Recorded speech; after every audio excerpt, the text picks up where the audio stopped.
about planes? You said you showed today? You sold something today? No, I did not sell anything today. It's unbelievable. It's crazy. How's but sometimes we have to do showings. The market's in an interesting place. What's happening? I think there's just a little bit of political landscape happening. I think there's a little bit of just uncertainty in the market. You think so? Yeah, I mean, listen, I've definitely had a couple of buyers that are wanting to say that they want to wait until November until things happen, and that's just part of the game right now. And also, real estate is cyclical. So it's not always going to be just like a constant, graph going up in the direction of like everyone's winning here. So sometimes things backtrack, but as brokers, there's a silver lining to any type of market. So like if you're a good broker and you're a hustler, and let's just say it's really a buyer's market, you need to be honing in on your buyers. Really doing great follow-up. Sure. Follow-up's the key to any broker success. And if if it's a seller's market and then you have your higher price sellers, you are obviously winning on that side. I also represent a very large landlord, and rentals are always going to do well in New York City because landlords don't want their apartments empty. Sure. At the end of the day. So if you're able to be a hybrid and not just focus on one specific thing, sure, you can do well in any market. And how's the rental market? The rental market's doing great. Yeah. I mean, listen, the FAIR Act, I really do wholesomely feel that anytime the city says they're trying to do something to help tenants, they fuck tenants. They fuck tenants. Right? Like, let's call a spade here. And, one of the landlords that I work with, we raised the rents 12 to 15%, like every other landlord did across the city. And by means of supply and demand, the apartments are always going to rent. So, you yes, saved, and I was a very big advocate against the bill, and not just for the obvious because I'm a broker, right, but I'm also a logistics and financials person. And if you break it out over a year, it'll take you $4,000 apartment, right? Sure. $4,000 apartment comes with a 1 month broker fee. Right. It could be 10%. So let's just say 4,400, right? And 4,000 times 12 is 48,000 plus a $4,400 broker fee. You're at $52,400. Right. Right. Well, let's pull out the calculator here. Now let's just say that same $4,000 apartment, and you raise the rent 12%, 4,000 times 0.12, right? So that's 480 bucks. Let's just say 4,500 bucks, because that's how the landlord's going to price it. Right. 4,500 bucks times 12 is 54,000. So already fiscally in the first year, right, you're spending $1,500 more, right, not paying the broker fee. So congratulations, right, you didn't have to pay the broker fee at signing, but now you're paying more. And now your second year's rent increase is now based off that $4,500 number. So now in your second fiscal year on that same apartment, you are 100% spending more money. So while they did save people the upfront cost at signing, yep, you're ultimately costing them more in the long run. So I really don't know where they were going with that. And you think November is going to be a shit show, or you think November is going to be, or it's anybody's guess? I think it's anybody's guess right now. I think there's obviously, things of where we think this is moving. But, we've had socialists in power as mayors in the city before, and look how it did for New York City. So yeah, I'll keep it there. Not like this. No. This is crazy stuff. What's the most challenging part of this job these days? Is it all the competition online? Is it the StreetEasies? What gives you the most amount of like, oh God, I got to deal with this? What's the challenge? I don't think it's so much as like a challenge today that's different from any other time it's been to be a broker. Okay. Like there's always going to be 20,000 brokers in New York City. But when you do start to get up to a higher level, you start to see that it's a lot of the same faces and names that are transacting specific 100% properties. I think at the end of the day, it's just like my motto is, and it's just showing yourself why you're different from everybody else, and what you're doing different, and what you're doing better, and why should somebody want to work with you. And ultimately, that's going to come down to your sales skill. Where's the marketing arm? Is it Instagram? Is it direct mail? Is it all of the above? Is it back of cab? Where is it? It's all. You used to be in the back of the cab at one point. Yeah, we did the game show, and that was great. Right. That was great. And did it work? Yeah, absolutely. You liked it? Absolutely. Did it get me a sale right away? No, but I think I was in the cab for like 3 or 4 months, and I ended up getting a deal out of it. But I got like 60 different connections from it, but obviously half of them were whatever. Right. But, we ended up getting a deal from it. We ended up doing another one. And ultimately, it is targeting everything. Right. Like, you have to have a game plan. And, like, LinkedIn is big for business, and Instagram, Facebook. You have to kind of, like, show yourself everywhere. You want to give yourself brand awareness. And that doesn't go for every single person. Sure. But at some point in every super popular or super successful broker's career, they figured out their niche and figured out a way to market themselves to be the best at what they do. That's a good point. So when it comes to what are the things that are the toughest to do as a broker, it's just staying consistent. You know, like not every day you're going to have the most motivation to go out there and do everything. It's finding that motivation. You know, the saying, the wolf climbing the mountain is hungrier than the wolf at the top. Like I have a very big appetite. Right. You know, I set the bar very high for myself, and right. you know, there's no secret. I definitely sacrifice some mental peace with the expectations that I have for myself. We all do. But the successful brokers always are hungry for more, and they're never complacent. And I think that is so incredibly important. And that's not something that really gets developed. That's something you either have or you don't. And like, you know, that's why I've crossed paths with so many agents in this business, and I ask myself, like, why are they doing this? But then you can cross myself with tons of people, and I'm like, they're very good at what they do. You know, like if I have to give any broker credit, like Ryan Serhan, Frederick Eklund, they're very, very good at what they do. Sure. Their marketing is incredible, and I've, you know, definitely been inspired by stuff that they do to add to my own business. And then, you know, I'm myself. And I think also to be a successful salesperson, not just in real estate, you just have to be yourself. Like why you and I became such good friends, like we have no filter. Like we are just 100% organically, authentically ourselves. Right. And when you're like that and people can gauge that's how you are, they appreciate that more and they trust you more because they know you're not putting on a facade. Sure. I also happen to love sales. Like, you know, since I was a kid, like I LimeWire Napster days to age myself. I used to on my school bus home from school, I would take a list of 10 songs that people can put on a piece of paper and it would cost you $10. And I would burn the CD for you and I would bring CDs to people and sell them. You know, supply and demand, like that's how you build a good sales ethic. Are you doing the social media for your group or your team? Yeah, absolutely. You're doing all of it? I do most of it, yeah. Really? Yeah. You haven't given it over to someone else? No, I love being hands-on. Every video I do, every post, that you know, there's a reason, there's a method to the madness. Sure. And you know, you have to tell a story with people, and you know, you want to give off what are you showing, and how is that going to equate to what you are actually bringing to the table for them. You know, a lot of brokers can do X and then do Y. Like for me, I'm 100% always going to show exactly what it is that I'm bringing to the table, and that's what I think a lot of my clients also love about me is that I'm very real, and when you get to know me, I'm just a ferocious shark. And like, I will do whatever it takes to get a deal done. And I think that's extremely important. There's 20,000 brokers in this city. You think a chunk of them can even do X? Well, what are the statistics that we've seen out there? Like X amount of percentage of brokers don't even do one transaction a year. It's unbelievable. You know, I get referrals also from other brokers who will say they don't do a lot of business anymore. And, you know, they just have their license with somebody still. And there's just like a handful of those 20,000. I bet you 5,000 to 10,000 of those brokers don't even do a single transaction. And I'm not saying that in a negative way. It's not a negative way. It's just that they have their license. You know, listen, all attorneys, like when you become an attorney, they're licensed. You're a licensed broker. That's it. They don't do a transaction. So like that also rolls into the statistic. But being in a city of 8 million plus people with 20,000+ brokers, over the course of time, because I love to learn what I'm obviously doing. So Sure. I want to be the best at what I do. So again, going back to what I said earlier, you know who those top brokers are. Right. You know who's transacting. There's consistency in their way that they do their game. Sure. And that's kind of how it goes. What's the biggest deal you've done in the last 12 months? I know the answer to that question. A $21.5 million deal. Who'd you do it with? Who'd I do it with? What'd you sell? We sold a 4-bedroom, 4.5-bathroom condo at 111 West 57 Steinway Tower. I know. Yes. I know who you did it with. That's Yeah. right. I do. Yeah, good old Nikki Field. How was she to work with? She's great, and I got to give a shout out to Ben Popsher, who works on her team. He's a friend of mine that I met through a good friend of mine, and we built a great relationship. And again, great story. The first time I ever went to the building, like 4 or 5 years ago when it opened, was with Ben and Nikki.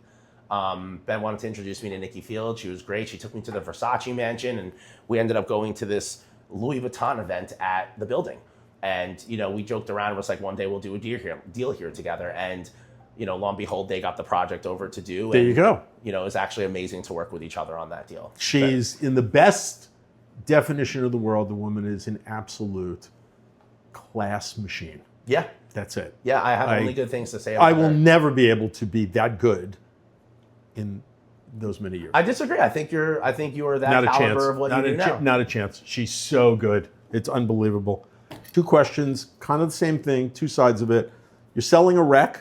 You're representing it. What's the biggest challenge? And you're representing a buyer and it's a wreck. What's the biggest challenge?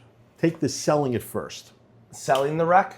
You're selling the wreck. It's just going to be finding a person who wants to do renovations. And in New York City, it takes a little bit of time to get permitting and everything like that done, and the architects to come in and the contractors. I've heard that. These are things I've heard. Yeah, I think you might have done actually a renovation or two that, you know, in your career. But I think that, representing the seller is just ultimately finding a buyer who's okay not living in their home for X amount of time. So it will be somebody that already has another residence, generally, that they'll have a place to stay. Sure. While if a renovation can, also that's going to depend on the size of the apartment. So Sure. if an apartment's going to take 2 months to renovate, that's going to be different than if an apartment's going to take 2 to 3 years to renovate. So when it comes to the recs, it could be so much as an estate sale. It's just finding the right buyer that's willing to put in the time, effort, and money into the apartment. And you don't think convincing a seller who has what they believe to be this trophy apartment that hasn't been touched since, like, I don't know, Eisenhower is in the White House, it's not worth this, it's worth this. And you have to get them in the game of it? Well, I mean, what I love also about working at Compass is we have our private exclusives, and this whole thing with Zillow and everything going on is absolutely insane. But being able to, test the market and see what things are worth. Because I have a saying, and it sounds funny saying it over again, but apartments are like art, and apartments are only going to sell for what they're worth to the next Absolutely. person, right? So, you can go up with the aspirational pricing. There's pretty much 3 ways you price an apartment, right? There's the aspirational pricing, which generally doesn't work out too well. Right. You could price it to the market, right, which it will go according to the market rate, right, or you can lowball it and really, really price it low and get a bidding war going. It depends on the seller's timeline, right, of how long they want to take to sell their property. Mm-hmm. But generally, I'll go based off those 3 methods, mm-hmm. which will still ultimately derive on finding the right buyer. I think I know the answer, but do you prefer selling co-ops or condos? Condos. Condos, just easier for you. Yes. Easier, no board packages. It's just a whole different beast. But they're really, I prefer condos because there's less, there's not just less requirements, it's just a little bit of an easier process. And I do believe that over the next decade, I believe that a lot of these co-op boards are going to be rolling over the people that are currently in charge of a lot of them. You think so? Yeah, I mean, there's just a lot of insanely stringent rules on certain co-ops. So you don't think that the 30 and 40-year-olds who've gone through this madness are going to keep it in play because, well, if we did it, the next buyer should have to do it too? Well, I think that's the trick. I think times are changing. I think that these people that went through these board processes and had these crazy experiences also believe that those processes should be changed. But you have a lot of people that are, no offense, in their 80s and 90s that are still on these boards and look at things a little bit archaically. Right. And I think that times have changed and those rules need to change. I wonder if the co-ops are going to go out the window so fast. Once you've gone through the process and you have, I mean, like you said, let's call a spade a spade. You have the control of who your neighbors are going to be. You don't have that in enough tally building. Your neighbor is going to be whoever cut the check. And the idea that the co-op concept is going to go out the window, maybe it's because I'm old, maybe it's because my client base is so co-op based, but that control in crazy city, I don't know. Well, I think it's going to, I believe that it will. I believe it will change. Listen. There's the co-ops there's so many, especially where you work. You're like a big Lenox Hill, Upper East Side, like that. That's primarily co-op territory, right? All about the private schools. Correct. And schools is a huge basis of why people live places, and that's why those co-ops aren't going to go anywhere. Sure. You also have big real estate families like the Goldman family that own tons of land on top of under co-ops. Yes. So those are never going to change either. No. They're going to stay like that for generations and generations and generations. Yes. I do think that certain co-ops need a little bit of lax rules. Do I think that the co-op process is going to leave? No. Do I think that certain things might have to get lax in order, as things change? Yes. Yeah. Just a little. Just a little. Just a little. How's this gig changed in the last 10 years? Well, you started. I started 8 years ago. Okay, so fine. So I'm not at the 10 years. All right, yet. so give me an 8 year. You started 8 years ago, and you're doing this, and now you're doing that. I mean, I think this is part of 2 things has changed. The way apartments are marketed. Apartments, okay. What do you mean changed? Like changed in the game of real estate? All right, let me give you the example. I am an older-ish person. I use ChatGPT. It is arguably my new girlfriend. I use it morning, noon, and night. So if somebody said to me, how has your day changed? How has your job changed? I've fully immersed myself into the technology. So AI. Changed my life. AI has changed the world already. Correct. And it's going to change things a lot more. Has it changed your business? It does. For certain things that I do, there's little things that I use AI for, but has it changed my particular business yet? Not in that drastic sense. In terms of maybe being able to put together reporting and stuff about apartments, areas, Sure. things that date back X amount of years, finding things from X year to Y year. Sure. Yes. Okay. AI has been tremendously helpful in certain senses like that, yes. Okay. And that's why a lot of these brokerages like Compass have put AI into their platform and made it so handy for agents, is because it's so incredibly helpful. Has Instagram changed your business? Absolutely. Has Instagram brought you business that you could not foresee it bringing when you started 8 years ago? Absolutely. Yeah. Like people follow you for a reason. I'm very big on Instagram stories. I'm very hyper analytic when it comes to social media. You can see when people have fake followers and they buy likes and comments. I've never bought a like, comment, follower. I always have wanted to keep an organic look at who my following is. And there is a psychology behind liking a photo. Right. And people will see something, they'll like it in their head, but they won't double click that. Right. So I'm very big on stories. With stories, you can visually see who is looking at your story. Absolutely. And with seeing who's looking at your story, which is pretty consistent, usually the same people, right? Sure. For the most part, you know who you're marketing towards. Right. And you can cater your social media and everything that you're giving to 100%. people based on your following. And if you 100%. learn how to really engage well with your following, you will gain business from your following. Isn't it a little mind-bending, the amount of exposure you can get from it? Or are you of the generation, it's like, this is what it is? Because to me, it blows my mind. Every single I day. think social media is a good and a bad.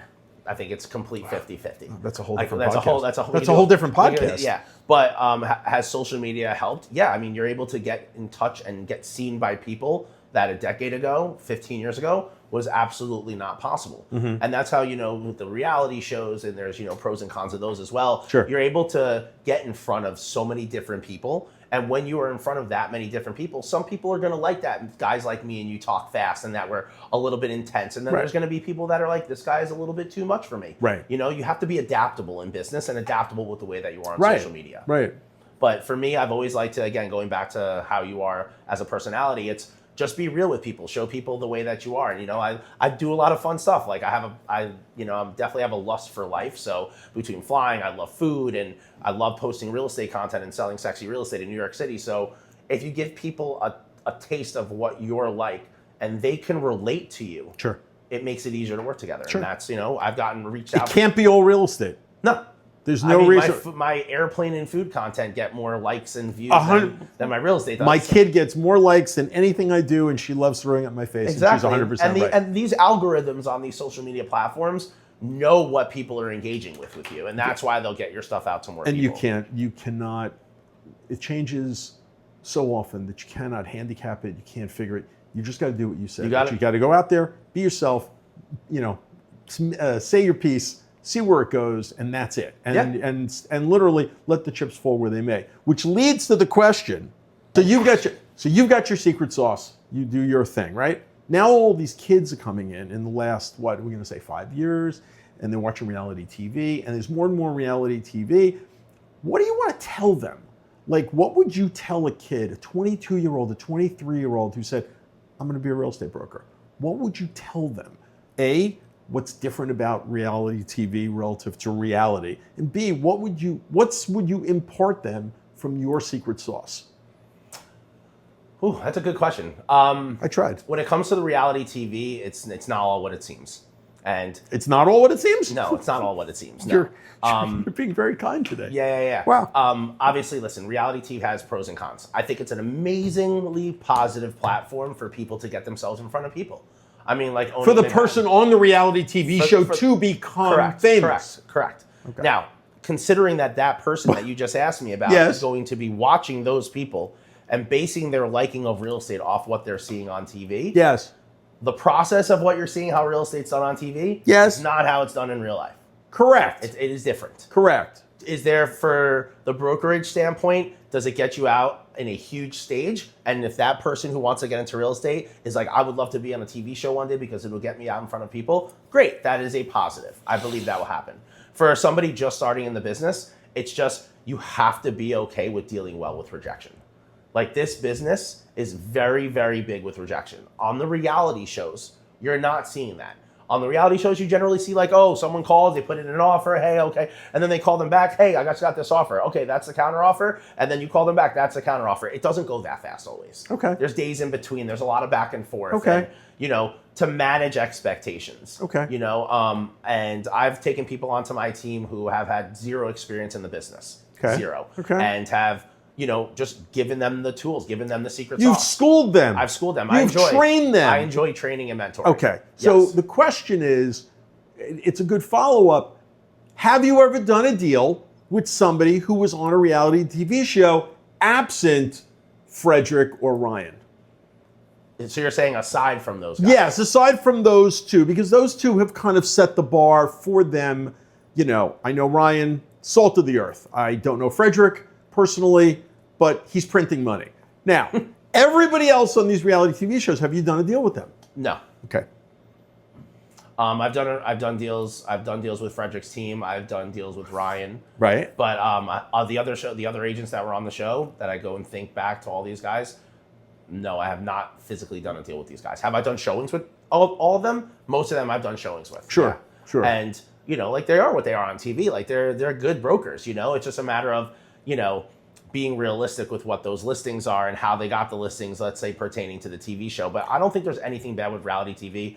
I think it's great for the brokers. Don't you think they should be a little more schooled in terms of what they need to put out into the marketplace, because they have a platform? Now I sound like Leonard. Because they have a platform that gives them credibility, right? You turn on Netflix, you've got credibility. But now you don't know shit about a co-op board.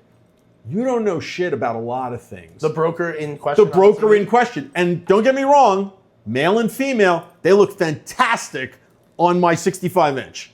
But they don't know some of the work. They didn't put in the work. And that's my rub. My rub is, if we're going to a world of ChatGPT, and what's driving us to a world of ChatGPT is a lot of kids who don't know their ass from their elbow. That's not going to be good. Like, I know my ass from my elbow when it comes to one thing: this business, 2 dogs, a little bit of the kid. That's it. But I use ChatGPT to help me do the grunt work. I'm not asking ChatGPT, what does it cost to renovate 4,000 square feet on Park Avenue? My question is, my thought is, my concern is, if you have all these, and I'm old so I can say it, you have all these children coming in and they look great on screen, but they don't know the fucking business. They don't know how to do the deal. They don't know how to make the deal, but what they don't know is, they don't know the inner workings of the deal. I don't know if you're giving yourself enough credit. 8 years, you did grunt work to get to this place. You didn't get to this place because 8 years ago, you showed up with a plane. You didn't have a plane 8 years ago. No. You did all the grunt work, you learned the business, you learned it, you schooled it. And if you're standing next to Nikki Field on a deal that big, I know her. She's proud to be standing next to you. But I'm pretty sure that the schooled brokers, I don't want to say the old guard, because that's not fair, but the ones who really, like you said, who are doing 90% of the business, when these kids come along and they don't know shit, I think they want to pull their hair straight out of their head. That's my opinion. I mean, listen, I experienced that also. But at the end of the day, that's why there's a big dropout rate of brokers in New York City. 100%. Because they try it and they can't get there. 100%. For me, I've never had an easy path. I've gotten myself into a fair share of trouble growing up. And one thing about me, though, is not just resilience, but I'm an extremist. And if I like something and I have a passion for something, and I believe this with anybody who has a passion, you will do whatever it takes to make it happen. And that is me to the nines. You know, you ask anyone about me, that is what I stand by. Right. I mean, I started off like with one of my partners on my team, this kid, Kevin. And, well, not a kid anymore, but Kevin and I have been working with each other for like 8 years. And we were showing, cockroach-infested apartments in Bronx.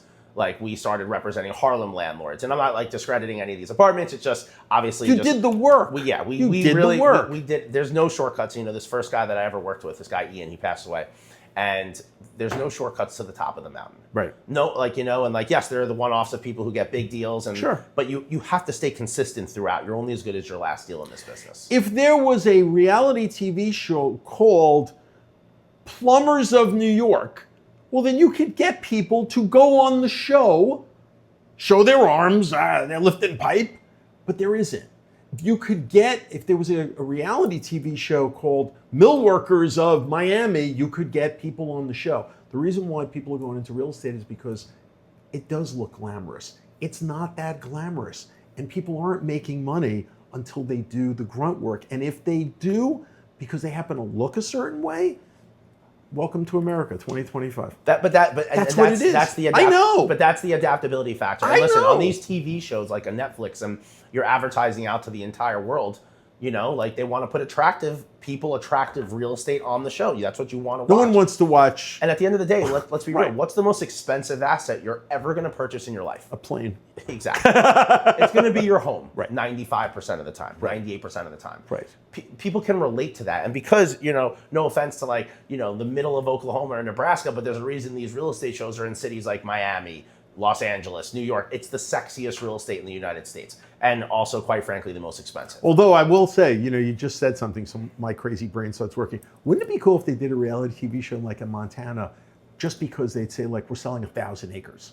Like, there's 1,000 acres. There's ridiculous places in Montana, too. I know. Like, they're like crazy, like $10 million plus home club communities. 100%. With ridiculous houses. So That's Montana's right. got some crazy real estate also. And not to say that will never happen. Right. But people like the hustle and bustle of the big cities. They do. And New York, like, will always be, like my dad used to say it, New York City will always be the #1 most desired city to live in. And until people say otherwise and give a full, like, oh no, this is the biggest city in the world that everyone wants to live in. It's New York. There's just something about the energy in New York. While I will say New York today isn't the same New York it was 10 years ago. No. And it's drastically changed. But Yes. yeah, and as brokers, as people in whatever job we do, you have to be adaptable into what you do. 100%. And, you know, going back to your question with AI, you know, it's going to replace a lot of things as the day-to-day that you are doing. Why are they going to need you as a human form instead of AI? And now we had gone over this, you and I, like a long time ago, but did I ever think like AI would necessarily like replace me? I think that brokers will be like the last people to be replaced, you know, aside from, you know, your brick and mortar, your doctors, all that. But when you have somebody selling your most expensive asset, do you want like a computer system doing it for you? Or do you want to know that somebody is there emotionally connecting with the people and actually selling What's the value? product? What's the value added? With what? With the broker, as opposed to AI. Emotion. Like to me, there's actual emotional factors. If I'm there with somebody and I can read their body language, the tonality of their voice, those external factors are not just going to be swallowed up by AI and conveyed the same way. Correct. And I think that's so important. But I think you're leaving out one other word. It's experience. Yeah. The well, emotion. I mean, like, listen, like AI like numbers wise, it will be able to pull things together and do research. But ultimately, when they come to me with reports, hey, how'd showings go? How's the open house? How's this? You want to be able to relay it to them and convey it to them in a way that they emotionally understand you. And I think that's a big difference in what AI and what an actual human can provide. I can stand on the corner of 90th and Park Avenue and I could say, and not move, just right actually in the intersection of 90th and Park Avenue, and I could say, that building's a killer to work in. That building, the super is fantastic. The building behind me, the managing agent is as dumb as a brick. AI can't do that. And that's emotional connection. That's It's the experience of doing all of this and saying that, but so, you know, to some extent, your value added is going to be your most important asset, even more than how you look on a Netflix screen. But that's how it is as a salesperson in general, whatever business you're in. Agreed. That's the _1 thing I would tell somebody is, what is your value add? Agreed. But any listing pitch, what's your value Agreed. add? But before there was a StreetEasy, that was even more important. Now there's a StreetEasy, and I'm going to buy my apartment myself, and I'm going to fuck the whole thing up and whatever. When we go back to one of our questions you had asked me, there was like a two-parter. The second thing that I think changed the business the most is StreetEasy. Zillow and StreetEasy, in my years of the business, have completely changed the entire way that people look at apartments and that are inquiring and reaching out on apartments. What was different about StreetEasy coming than multiple listings in Washington, D.C.? Nothing. It just didn't exist here. Correct. Well, I mean, listen, like MLS my first year in the business, I worked for a very, very small boutique mom and pop shop that's not even around anymore, and we just did a bunch of rentals. Okay. And, you know, like I needed money yesterday at that point in my life, so I loved doing rentals. I loved grinding and hustling because I can get a check within a few days of doing the showing. Fantastic. So I loved it. I was like, this is about StreetEasy. And I remember my first year, all the turnstiles in the subways, the subway interior cars, all were promoting StreetEasy. Everywhere, every billboard, everything was like, what is StreetEasy on the cabs, everything. Sure. And it slowly became the site that everyone started putting their listings on because it got the most exposure and it was free. Right. And as with most of these free platforms, they build you up, get you to just get used to using them, and then boom, they hit you with a fee. Wasn't free for you, was it at the beginning? It was free. Yeah, it was free for brokers at the beginning. Really? Oh yeah, all rentals were free, and now they're $7 a day per listing, and that's dependent on how you want to list it. They have Wow. other pricing models where it's even more money per day. You know, because at the end of the day, we are in a capitalist society, and StreetEasy, as much as they say they're helping the tenants, and we're huge advocates for the Fair Act, by the way. They're helping themselves. They're a company. They're a company. They sell the data. That's all they're doing. They're a selling capitalist company. You know, like somebody, client A reaches out on a listing and it just goes to, they think they're reaching out to the listing agent and it's just going to somebody that is getting leads from StreetEasy, because then StreetEasy takes a percentage of the commission. And listen, it's just capitalism, you know? You can't fault it. Totally. And people still use it. So, Right. You know? I think the whole country at MLS, they show up, they change the game into, your point, the number one market, the number one closed market in the world. New York was a closed market. Yeah. You couldn't, you know, Right broker, place, right Stribling time. had that, and Edward Lee Cave had that, and Brown Harris Stevens had that, and everybody had their own. And then it exploded. That's all they did. Well, and then what Zillow did was, like, Zillow bought all the other companies, StreetEasy, Naked Apartments, Trulia. They just basically bought all of them under one umbrella and Correct. became a giant monopoly of the MLS, especially in New York. But, you know, the Rebney had an opportunity with an RLS system, even though it sounded so far-fetched. And, you know, not to knock, but they dropped the ball there. And StreetEasy has become the panacea, I guess you would say, of listings. 100%. And, you know, Compass has a phenomenal platform, and I love using it, especially the private exclusives. And, Sure. But, you know, I would say still that most people still check on StreetEasy the most. We use StreetEasy for how long? Almost exclusively. It's the easiest way to do it. Everything's on there. Yeah. I don't have to go to 6 different brokers. If I'm tracking Sirhan, so I'm tracking Compass, I just go there, boom, the people tracking it, we do the estimates. It's unbelievably simple. All they did was make it all very democratic and open it up to everybody. Correct. That's it. This is the questions. I wrote these questions just for you. Oh, thank you. I write questions for people. This is great. Yeah, I feel like that's it. All right. Real estate's done, 20 questions. So here's how the game goes. 2 minutes. It could be 3. No one's going to, there's no cops here. I'll throw a bunch of questions your way. They have really nothing to do with real estate. You're going to answer them. It always isn't like that. Let's do it. You ready? 1, beach or mountains? Beach. 2, cats or dogs? Dogs. Of course. That I would have to say goodbye. All day. You're flying to the Hamptons, you're flying to Nantucket, you're flying to the Bahamas. Which one? Bahamas. I knew that was the answer. Brand of plane, Cessna or Beechcraft? Beechcraft. What do you want? A Cirrus. Would that be better than those other two? I think Cirrus is the best. Okay, so then we'll go Cirrus. Yeah. Mets or Yankees? Mets. I love you so much. All right, this has been an argument. We talked about this the other day. The best lobster roll anywhere that the plane has taken you. Can't be in London. What's the name of the place? High Roller. It is High Rollers. Yeah. In Portland, Maine. I told Jillian the other night, I said, Neil loves High Rollers. She goes, I loved High Rollers too. That's by far the best. Just unbelievable. We could go there. Let's go. We could. All right. Ketchup or mustard? Mustard. All right. One word to describe the feeling the day you got your pilot's license. Euphoric. That's the word I was going to say. See, I know you so well. Pancakes or waffles? Pancakes. You and your, I don't know if you have a girlfriend, so significant other are going out to dinner, and just because I'm a great guy, I'm paying. Anywhere. Where are you going? Ito. It's an omakase restaurant downtown. Where is it? On 75 Barclay. Is it good? It's the best in the city. Really? Yeah. Get me a reservation. Yeah, absolutely. All right, I need a reservation tomorrow night. Done. Okay. Chicken salad or tuna salad? Tuna. That's different. Sorry, Bethany. Okay, that's fine. Exactly. and I love Bethany. All right. Is it true? Is this a true or false question? Is it the true of every pilot's secret fantasy that you're on a commercial flight, the stewardess comes over the loudspeaker and says, the pilot has passed out. Does anybody here know how to fly a plane? Is that a true or false statement? 100% true. I knew it. Fries or onion rings? Fries. Your favorite band of all time is? Blink 182. Jesus, really? Yeah, I love them. God. They have a catalog? If I was going with like a second, the Beach Boys.